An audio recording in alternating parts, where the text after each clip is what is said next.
We get everything from these rectangles now. Love, hate, entertainment, knowledge, the news, and now it's got AI, so I can ask it things like, hey Claude, if I eat this spicy Mexican food that my wife's family made me, am I gonna pee out of my ass? It's not even a young person thing anymore. I mean, my grandma asks Siri how she's doing every single morning. My mom is just trapped in an endless Chinese drama Facebook reel. And my father-in-law just told me that ChatGPT knows him better than he knows himself. So out of fear of going down the exact same path these past few years, I have been stockpiling up a bunch of dedicated devices. I really like using that auto-tune plugin. I don't know why. These things are pieces of technology that do just one thing and literally nothing else. It's just got one job, one simple task, like e-readers, retro handhelds, digicams, and for today's example, a modded iPod, all for the purpose of answering just one simple, stupid question. Should we just stop using smartphones for everything? Or am I just an idiot who's addicted to buying stupid devices that my phone could do with a fraction of the effort? A lot of people share this point of view, apparently, or at least that's what I thought. I thought this was like the common take, but 7 out of 10 Americans say that they want to reduce their screen time. So clearly, the majority of us think that this thing is a problem. The word screen time, though, I feel like is a scapegoat for what we're all really trying to get away from, and that is social media. I can only speak from my own experience, but holy mother of Neptune, dude. I just hate myself when I use social media consistently. I've been using this stuff since I was 12, so I basically kind of got indoctrinated with social media, and I have done some despicable, horrible, doom scrolling in my time, brother. I'm talking like high school DxD, the world only God knows type of gooning and down bad behavior. And then whenever I entered high school, I got involved with esports and I became an esports player, which sounds really cool and like I'm flexing on you right now. But the reality is I stayed inside all day and played video games nonstop and somehow got paid money for it. So it reinforced the behavior of just not going outside. And because I never went outside, social media then replaced the physical, social aspect of my life. I would just play video games and then get access to the outside world with all of this stuff. The behaviors that I exhibited during this time were so bad, dude. The amount of gooning that took place during my high school years is, I don't even like thinking back to it, dude. It was my room looked like the Nickelodeon's Kids' Choice Awards, except instead of green slime, it was white slime. Dude, it got so bad to the point where I almost got caught. My older sister used my Fire HD tablet or whatever, and she went to Google search something, and you know how when you search something up, it also shows what you've previously searched in that same Google history? Yeah, well, it showed up Latina fat ass. She asked me why it was showing that, and I was like, dude, I don't know. That must be what other people are searching for. It wasn't me. I tell you all this just to explain to you that the later half of my childhood was basically me speedrunning what everybody else is going through right now. Less time outside, more time on social media, and a whole lot of gooning. The most toxic thing about this algorithmic takeover is that none of them have any problems with force-feeding you junk so long as it keeps you on the platform longer. That's all they care about. And this is the loop that creates all of this modern day insanity where people keep saying everybody's getting crazy. Have you talked to anybody lately? We're all going insane. It's yes, obviously, because our reality of what we think is happening outside of our house is a loop of negativity. This is all we're consuming, dude. I've been making stuff on the internet for a while, so I've kind of developed this calloused skin towards the hatred of everybody online. But what still gets me the most when I use social media is just my decision-making skills, dude. It just tanks when I'm reading a bunch of opinions online. It's so hard to make any informed decision because I constantly have to Google search the question and then add Reddit to the end of it and then digest a bunch of meaningless opinions that will still end up affecting my decision and give me increasingly amounts of anxiety, and then I can't make a decision and it's just all tumbling down. It's so weird, especially if you're somebody who believes in God or thinks that there's a purpose for your existence. I personally believe that every single person on this planet has a reason to exist and a path that they should take and are naturally called to. For the longest time, I've been lying to myself about how much social media and the internet impacts and influences my beliefs and also my decisions, dude. And it ruins so much about how I think life is supposed to feel. I think life is supposed to feel like I'm stuck in a Minecraft jungle, okay? I'm here, I just spawned in, and I've got a bunch of random terrain around me, and there's no other paths that have been carved out, and it's up to me to just dig my way through and carve my own lane. But if you rely on the internet and social media and subconsciously, maybe unconsciously get your decisions affected by it, then life turns into just another server that you're spawning in. And we just spawned in here, and there's 50,000 lanes and paths that we could already take that have already been carved out, and we're not supposed to do anything but follow in other people's footsteps. And at the risk of sounding like some pastor that's flying around in a megachurch asking you for 10% of your income, I believe that most of us have replaced God or spiritual faith with this access to an abundance of knowledge. And we all thought it was going to make us happier and wiser, when in reality, it's just turning all of us into prisoners. And I know this sounds so dramatic and like it's not a big deal, dude. It's just social media. They're just showing me cat videos. Why does it really matter? And the only reason I feel this way is because I have tried to become a hipster and used other things besides my smartphone. My obsession with dedicated hardware began with a dumb phone, and this was just me trying to get away from my smartphone, which I was chronically addicted to, and then eventually turned into, e-ink devices and e-readers, then splitting off into digital audio players, and there's just a never-ending loop. There was a point in 2024 where I was walking around with, what did I have? A dumb phone, I had an e-reader in my pocket, and then I also had a digital audio player.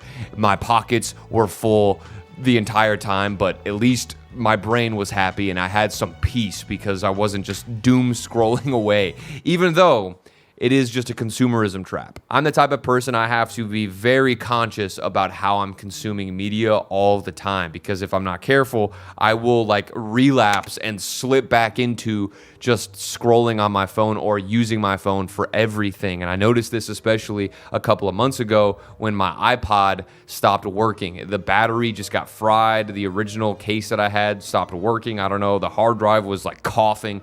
It was terrible, so I ended up going back to my smartphone for music, and I was listening to Spotify again. And I immediately noticed a difference, dude. I was spamming through songs. My ability to just sit down and listen to a song all the way through crashed and burned. I even noticed when I was listening to King Cruel, if you've ever listened to this guy's music, he has songs that you cannot skip through and albums that you ideally want to listen to in order. And I couldn't do it. And that's when I knew there was a problem, and I needed to go back to listening to music on an iPod. So instead of buying another used iPod, I decided to get kind of saucy with it and mod this thing. It was just a fun time sitting down there, breaking open the iPod, looking at the hardware itself, doing a couple of easy modifications that probably took me way too long, and I did almost break it a few times. Oh no, dude, I'm not seeing anything. Dude! It's not turning on. Dude, I got half of it in. Oh, I lifted up the adhesive with it. This is really giving me some trouble, brother. My grandma sat down with me and decided to tell me insane stories that I had never heard about my family before. He made very good money in his job, and he gave his wife an allowance. What? His wife got an allowance? An allowance.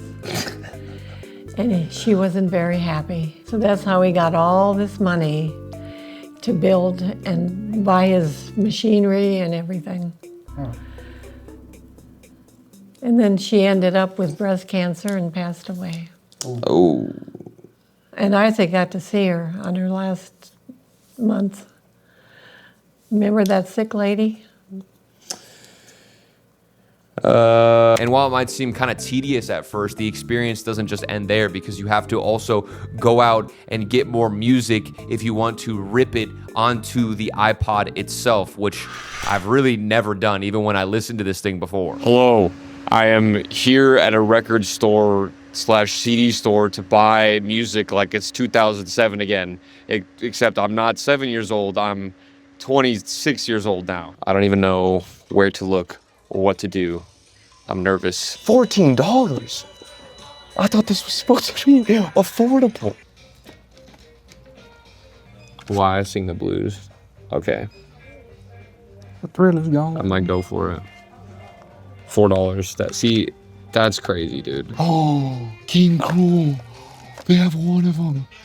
No. And it's 6 feet beneath the moon. It's $15 though. The genre is built. No. Oh my God, it's freaking cracked. I don't know if I cracked it. Oh.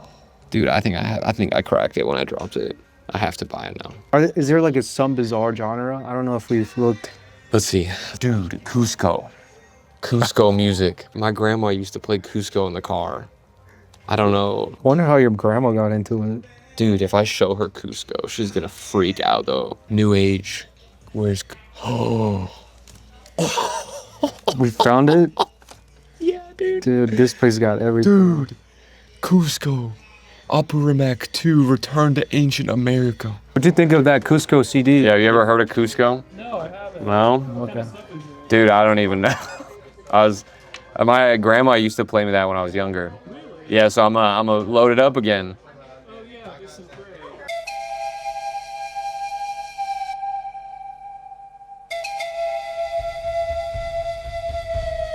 You gotta check this out, Grandma. You what? You gotta check this out. Oh, I'm coming. Tell me what you know about this bad boy. Come step in the light. What you know about this?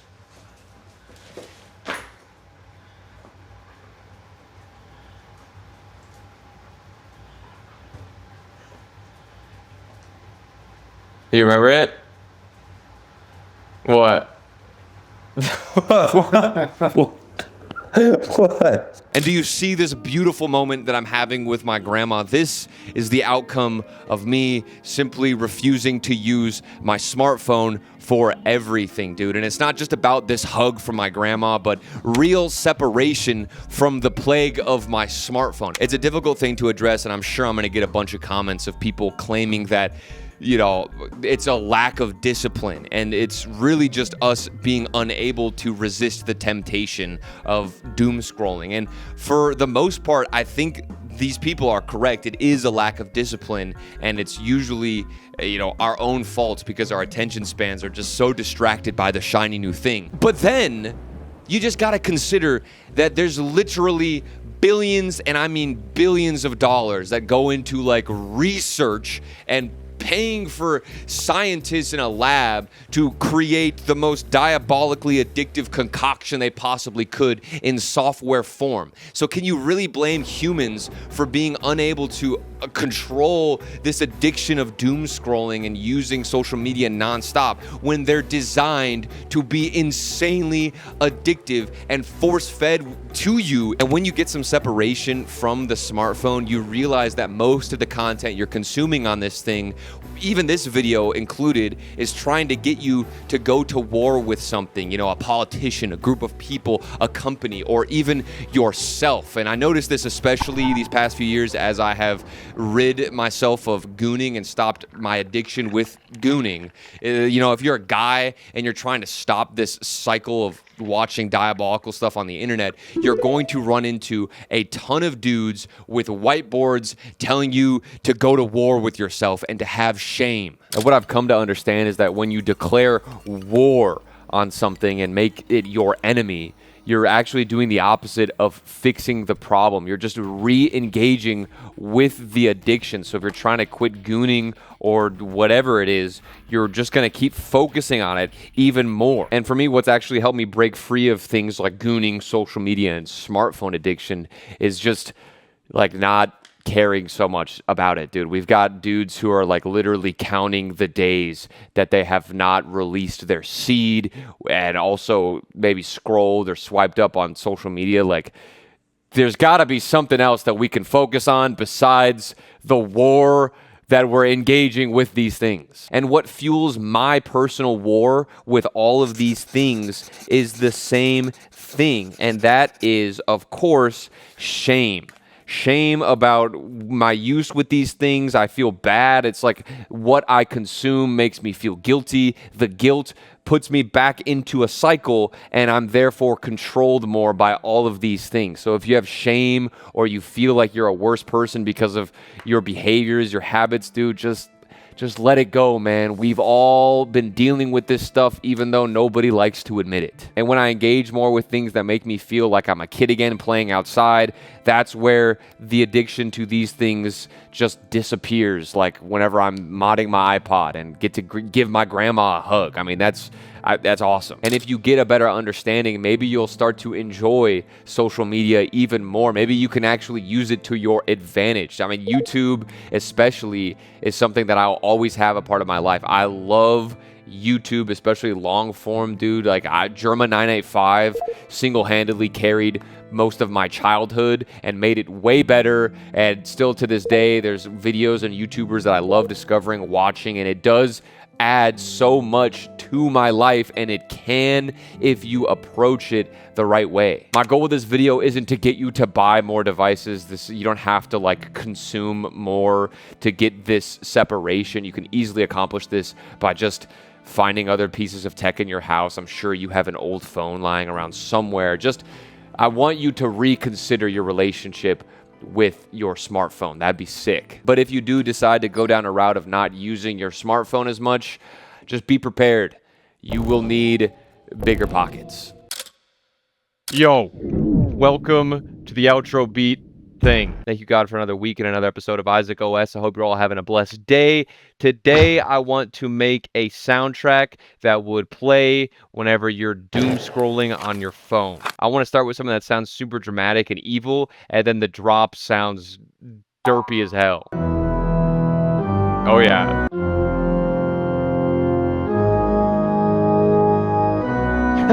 Let me add a bunch of layers to this. Time to make it super goofy.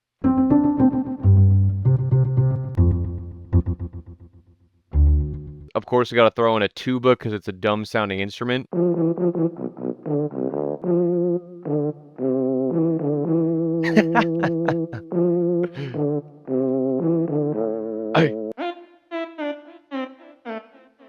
I found this cute little woodblock loop.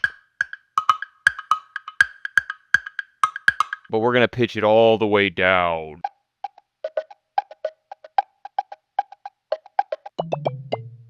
Sounds like Yoshi. And the piece de resistance.